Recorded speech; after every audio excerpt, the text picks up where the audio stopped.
Thank you. No, thank you. Thank you. Thank you. I'd like to accept this award on behalf of all my students as being the greatest first-year band director of all time. I did everything perfect. No. Let's chat about what I wish I had known when I was in college or getting ready to become a band director about 6 months ago. So this is what I've learned in the past 6 months, and what will help hopefully keep you out of trouble.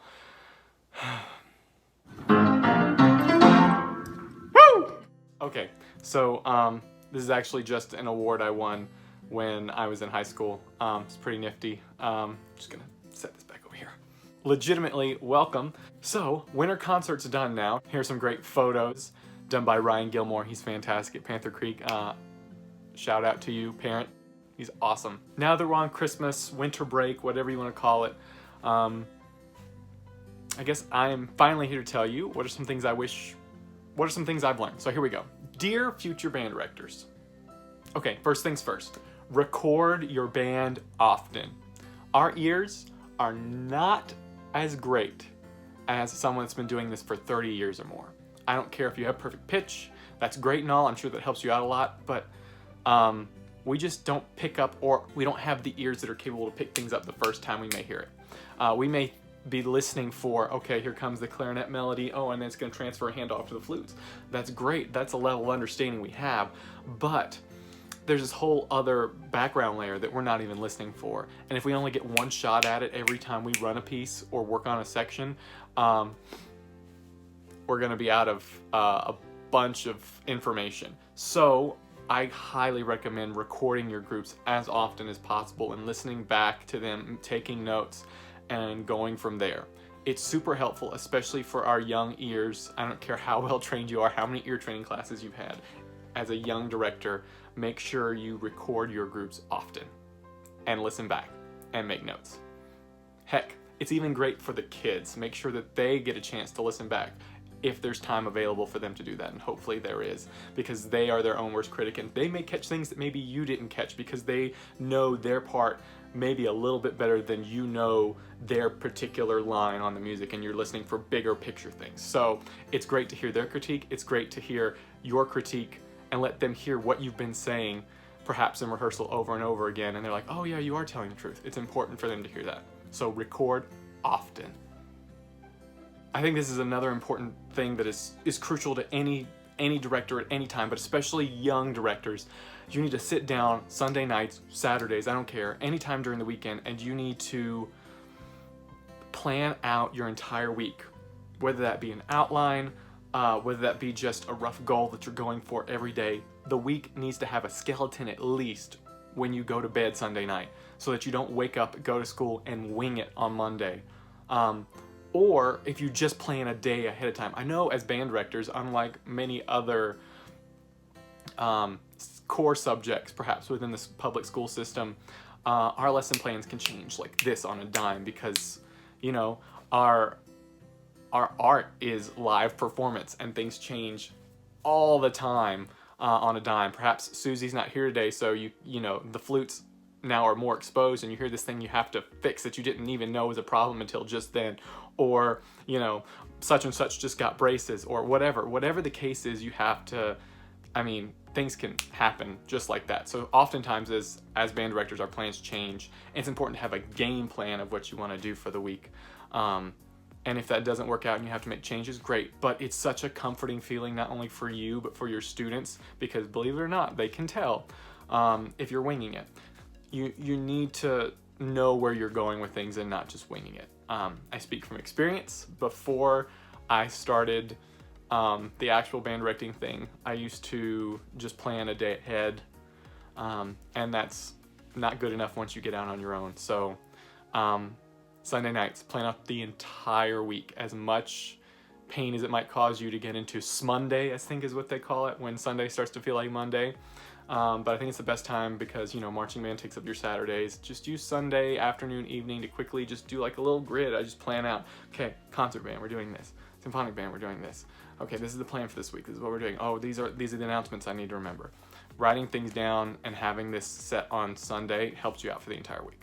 The next biggest thing that has helped me, and honestly it's the reason I survive on a daily, weekly, marching band, seasonally basis is you just need to have a mentor.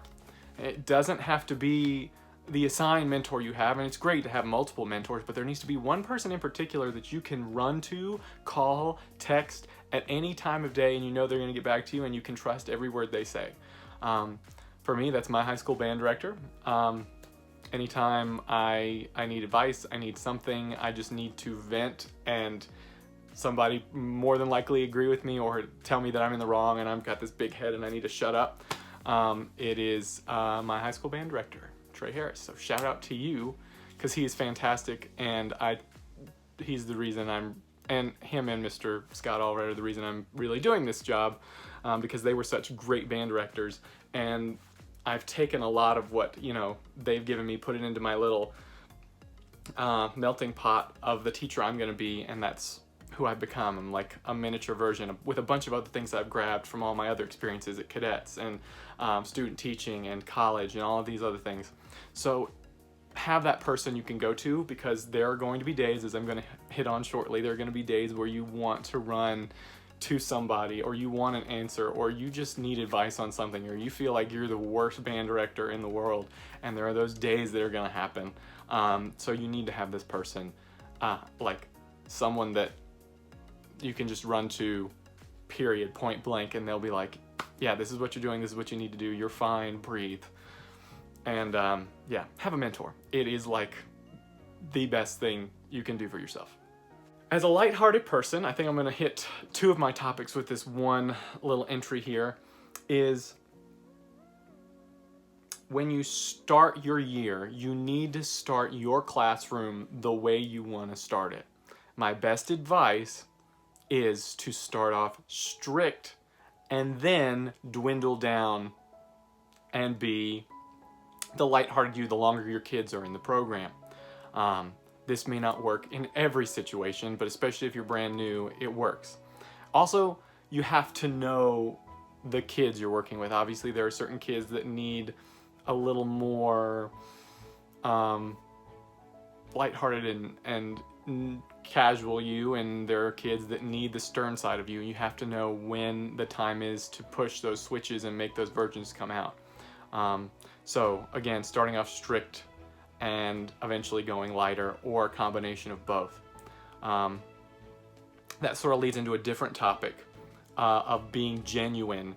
You have to be genuine with your students. I've seen way too many band directors put up, I don't say that like I'm a pro, but I mean, like, growing up as a band kid, you see a lot of this, and the band directors that don't connect with you, you don't want to perform for, you don't want to listen to, you don't want to work for.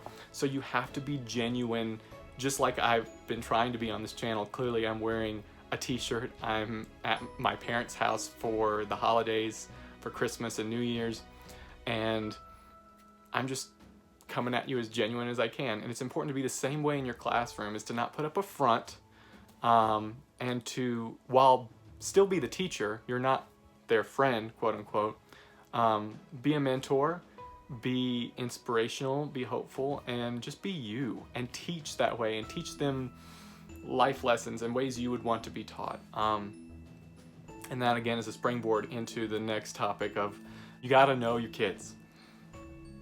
You can't teach people you don't know. While I still don't know everyone's name, I will admit that wholeheartedly. I am getting better, and I've only been in it for about 6 months. And it takes time, and it is worth every second of it. You get to know so many different things about people. They'll open up to you when you don't expect it.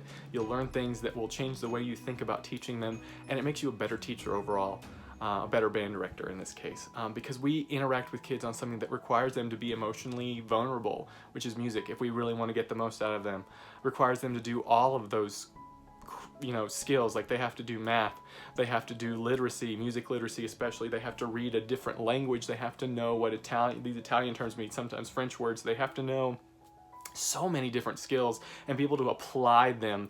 That's another difference, I think, from a lot of core subjects. I mean, I think we're getting to the realm where we are applying a lot of things in other classes. I've been at high school for about 6 years, but things have sort of shifted to the more of applying and less of the factual memorization, which is great. But music has been doing that for a very long time, is taking the facts, then being able to apply the facts, and then the highest level, of course, is being able to teach the facts to other students, which is where, you know, leadership comes in. That's a whole nother rabbit trail.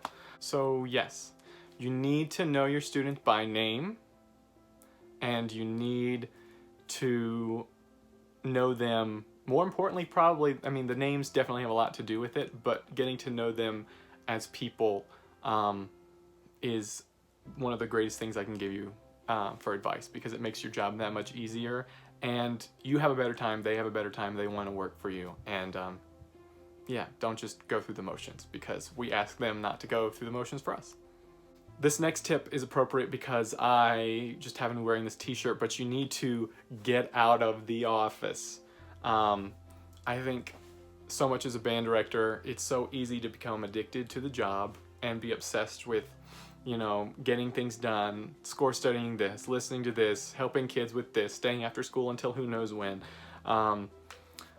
It's super important to remember that it's just band. I've done a whole video about that. And to get out of the office when you can. Don't stay, while yes, it is great to stay late and help kids with what they need to, and, you know, be serving, because leadership is service. There are days, if you know you don't have anything to do, plan to just go home. There are some days I feel like I live at school, and that honestly hurts me, the future me, because the next day will drag into school like, oh gosh, here we go again, and it just, you know, weighs on your shoulders. So get out, go home, watch something on Netflix.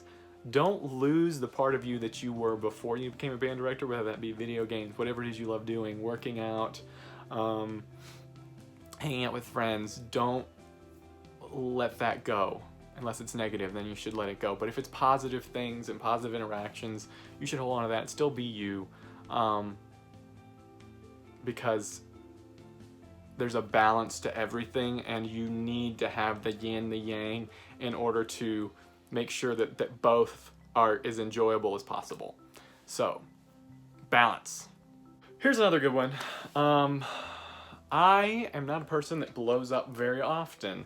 I'm not a person that gets I get angry, but I do not outwardly show it unless it needs to be showed, and that is something that's crucial. I think there are many of us, I shouldn't say many of us, there are many people out there that grew up with, you know, band directors that yelled and screamed and wanted, and the more that you yell at your students, the more they get used to the yelling, and the more it just becomes like this monotone thing, and yelling becomes ineffective. It's like if I started yelling the whole time, and this is how I talked forever, and this is what I did the whole time. People would eventually get used to it, as crazy as that would be. I'd be very winded, and my blood pressure would not be good, and yeah. However, if you reserve your blow-up moments for specific things, for specific days, once in a blue moon, and your students will know, oh, I've never seen him like that. He rarely gets, oh, he has come unglued. This is bad. Everybody shut up, shut up, shut up, shut up. This is terrible. He's mad. What did we do? You know, even saying the words that, you know, I'm very positive. If you ever say you're disappointed, sometimes that has a lot of weight too, depending on what program you're at. So reserve your blow-ups. Don't do them daily. Figure out another way to be an effective teacher without yelling at your kids 24/7. It goes a long way, and it makes the blow-ups that much more effective. Yeah. This is one that I think I struggle with a lot. It's being okay not knowing everything.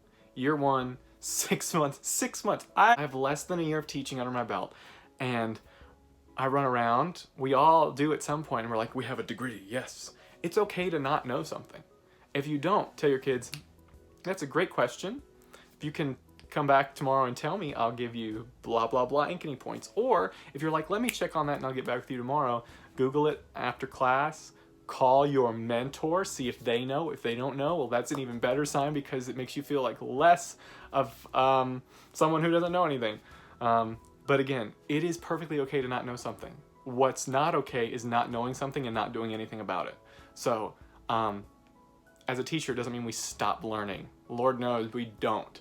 As a band director, you have to continue and to learn through your students, through your own experiences, through Google, through your mentor, through everyone around you, and take the parts you like and in terms of teaching, and expel what you don't. The same thing you've been doing all along, except now you're doing it in real life, which is way more scary, but way more effective. The next thing is, do not, under any circumstances, sacrifice your teaching philosophy for anyone, for anything. My stance right now in its development, because this continues to evolve, by the way, I suggest you read Habits of a Successful Band Director. I'm currently reading it right now. It's great for any first-year band director or even later, especially early on. But the one thing in its early chapters it talks about is, having a teaching philosophy and sticking to it, and it's always developing. My teaching philosophy is that I am not teaching music. My students could probably recite this. Is that I don't teach music. I teach life skills through music, because 95% of students in band will not go on to play their instrument after high school. It's just one of those facts. Maybe you have a little more, maybe you have a little less. Whatever the case is, they're only in band for usually about 4 years in high school, and they're out. So what are you doing to pour into their life in a meaningful way, other than this is how you play an A on French horn, right? There's got to be something else you're teaching, and that's why sometimes I'll stop teaching and I'll go on to a very mini little tangent about how, this is what we're doing and this is how it relates to life. This is how we can transfer knowledge, because people that transfer knowledge learn this in college. Shout out to Dr. Walter and Dr. McLeod. Those that transfer knowledge are the most successful in life. If you can transfer knowledge, you're golden. So that being said, make sure you take your philosophy and it is more than just teaching notes and rhythms. There's got to be something else. I'm sure there is. If you've been inspired enough to be a teacher, I hope that notes and rhythms isn't the only thing that gets you excited. So please hold on to that teaching philosophy and don't let anyone or any standard change the way you do that. Because without this philosophy, you start to lose the whole reason you fell in love with the job. So hold on to that, and hold on to the great days, and keep pushing. Always remember why you started this job. Always, period. On a bad day, you need to know why. Remember it often, write it down, especially on the bad days. This one's a little more practical, but also a little deep. So you need to know your scores, you need to know your kids, and you need to know your community. I've talked about knowing your kids, but knowing your scores. If you're up there just waving your arms, great. You're a human metronome, a visual representation of where we are in the music. Fantastic. But you need to know more than just that. You need to be able to cue. You need to be able to give facial expressions. You need to be able to be the student's guide to getting through this music, and helping them understand it in a way that they don't currently do, right? We teach, we don't just conduct. If we were conductors, great. Well, let me wave my arms around in some way. You can take a lot of classes on that and get private lessons, but you need to be a teacher. So you need to study these things in a way that you know way more about their part than you probably should. The more you know, the easier teaching will be. You can't just fly by the seat of your pants. You have to go in and use the recordings you made earlier of your band compared to the professional recordings, different professional recordings, and what you see on the page. Make decisions, write it in, make sure you tell them to write it in, make sure they have pencils, etc., etc. If you don't know the score, you can't teach but at a surface level. Notes and rhythms. And maybe not even notes and rhythms. If there's a tricky one in there that takes you a minute, you might, in higher level music, you might need to have seen it ahead of time and been ready to go. So make sure you're looking at those scores. We've talked about knowing kids. It's the fun part. Hopefully you want to get to know them on very professional mentorship type level. And if they have the twinkling eyes and they're opening up to you, about things outside of class, then you know you're on the right track. And you need to know your community. This one varies a lot. Whether you're from the middle of nowhere, and there's nothing wrong with the middle of nowhere. I grew up in it and I love it. Or if you're in some big town somewhere that has a lot of money to just throw around, you need to know your parents. You need to know what the area is looking for. You need to know what your principal is looking for, what staff is looking for,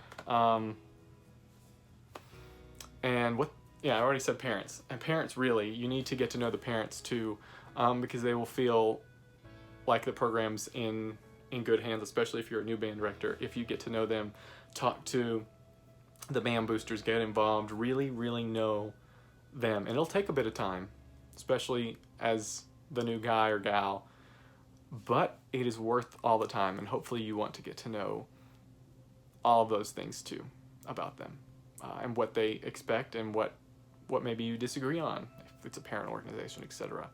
And it's good to know that early versus later when you're like, Okay, this is more with the business side of being a band director. I saw an article the other day that being a band director is much like being a CEO of a company, and since I've started, I can completely agree. You need to meet deadlines. I don't care if that's with a colleague or a friend or the front office or the school board. You need to meet your deadlines, and you need to compromise often.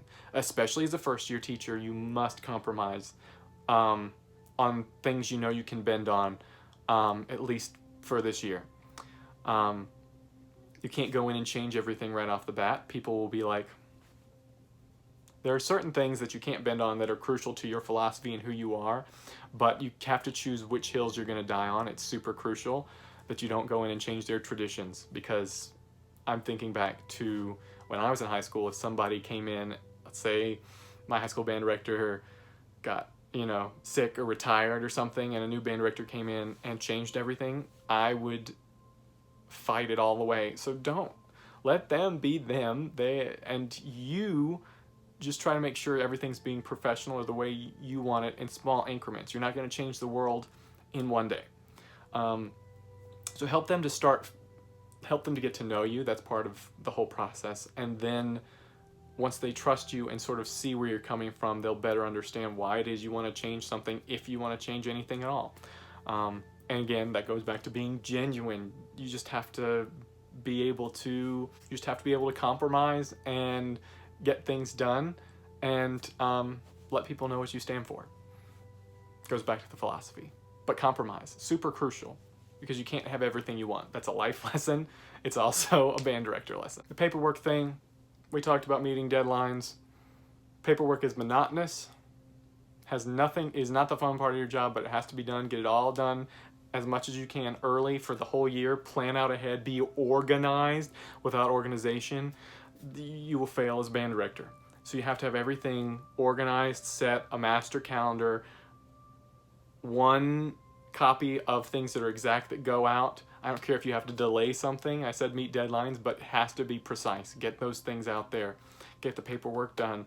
And be organized, because nothing infuriates parents or yourself later when things don't go the way you want or things aren't organized because you forgot something, you typoed, switched up a date. Terrible. This one's another one that sort of overwhelmed me. This is something that I completely was not prepared for, but it's so simple yet so effective, is that you need to tell your kids thank you.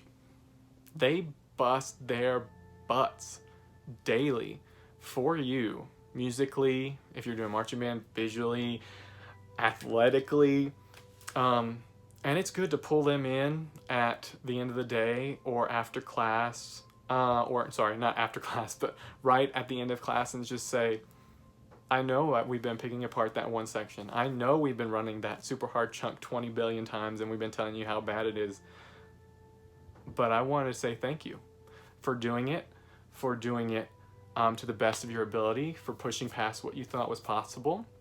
And we understand that there's going to be some bumps in the road, and maybe some times where things aren't that fun, and it sounds like you're doing terrible, but you're not.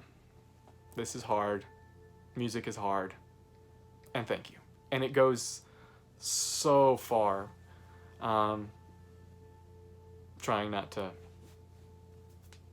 get emotional about it right now, but there was a turning point in marching band for me where I just pulled the kids in after a long day that I had them, and I just said thank you.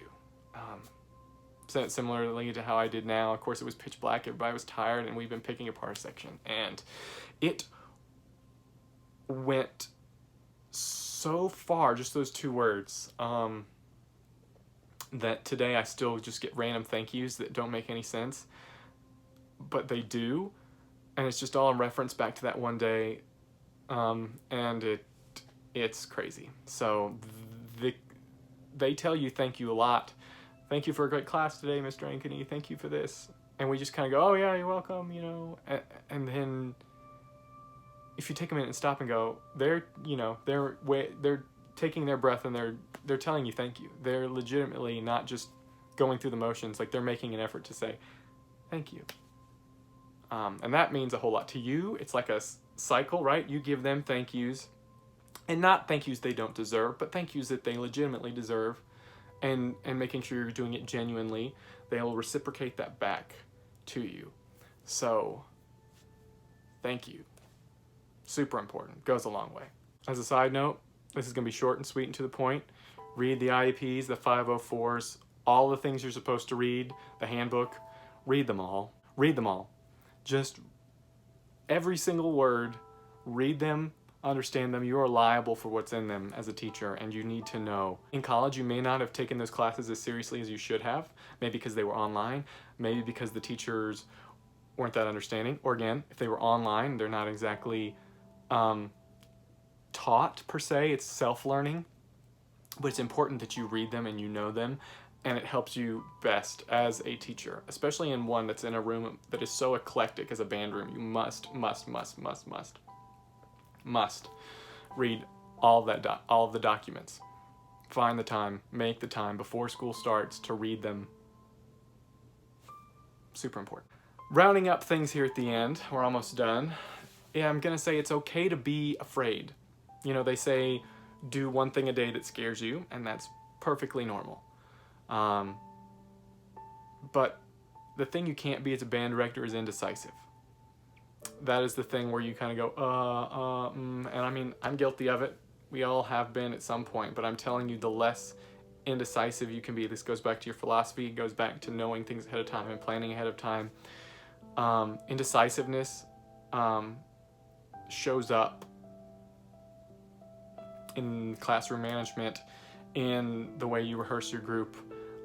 If you're not prepared, that usually leads to more indecisiveness. So be prepared, don't be indecisive, make a decision. If it's the wrong decision, say, I made a mistake. Don't be afraid to own up to that mistake and change it and fix it there.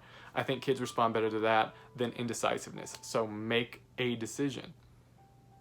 And lastly, it's important to remember the big picture, that you can't win every day.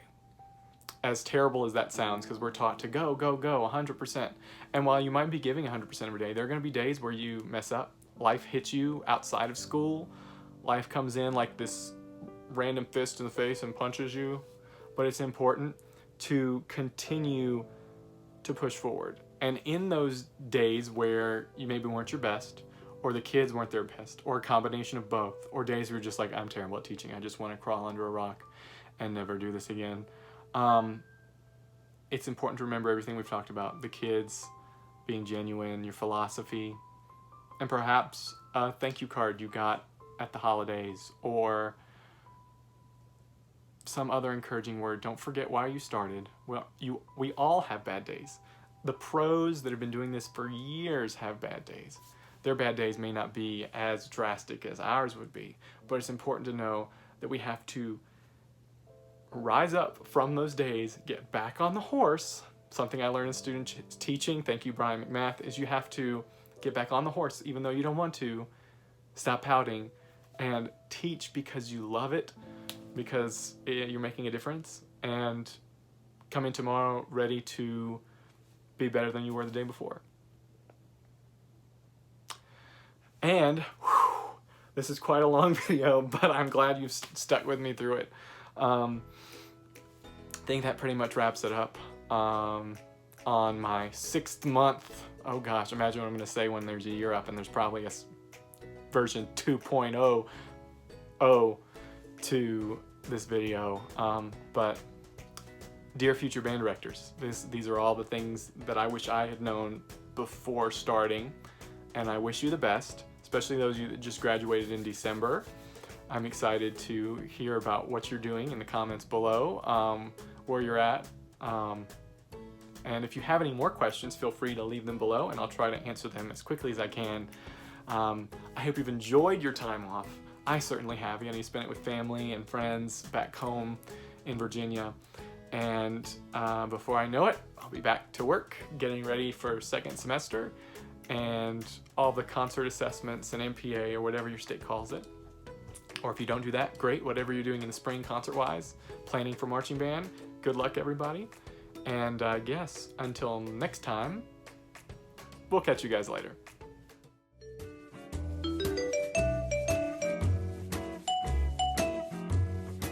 Oh, I almost forgot. So for all my kids that have been watching this far, I have a reward for you. So next year's marching band show is going to be about